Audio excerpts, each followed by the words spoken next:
કે બેટા? શું બનાવો છો તું? મેં આજે રવૈયાની રોટલી બનાવી. રવૈયાના રોટલી. અહ તું આવી ગઈ છે કે ટેટા ફોડી? હા. કેટલા ફોડ્યા? આજે 2. 2 જ ટેટા ફોડ્યા? મતલબ ટેટા તો બહુ બધા ફોડ્યા પણ 2 બોક્સ ફોડ્યા. 2 વાળું ધ્યાન રાખી દો આજુબાજુ. હા. નતા. આજે હવે કહો તો દિવાળી નજદીક થાય થાય છે. શું કે બધા ટેટા ફોડે ને તો આજુબાજુ ધ્યાન રાખવાનું. ખુલ્લી જગ્યામાં ફોડવાના અને ભીડભાડ વાળી જગ્યાએ નહીં ફોડવાના. આજુબાજુ સીએનજી વાળી ગાડીઓ પડી હોય તેનું ધ્યાન રાખવાનું.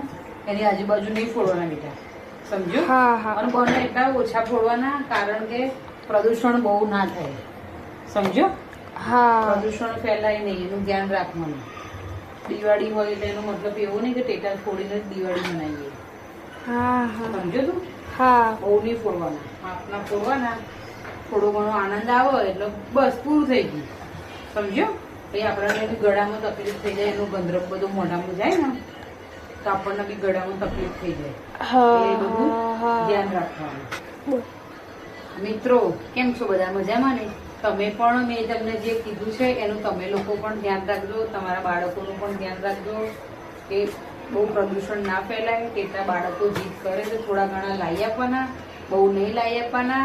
થોડા ઘણા ફોડે, એનાથી વધારે ફોડે નહીં, એનું ધ્યાન રાખો. તમારા બાળકોને પણ તમારે સમજાવી દેવાના. ખુલ્લી જગ્યામાં ફોડે, ક્યાંય ભીડભાડ વાળી જગ્યામાં ફોડે નહીં. આજુબાજુ ગાડીઓ પડી હોય એ બધું ધ્યાન રાખે. અત્યારે બધી ગાડીઓ સીએનજી વાળી હોય છે, પેટ્રોલ વાળી હોય છે, જેથી કરીને ક્યાંય નુકસાન ના થાય. પ્રદૂષણનું પણ ખાસ ધ્યાન રાખવું.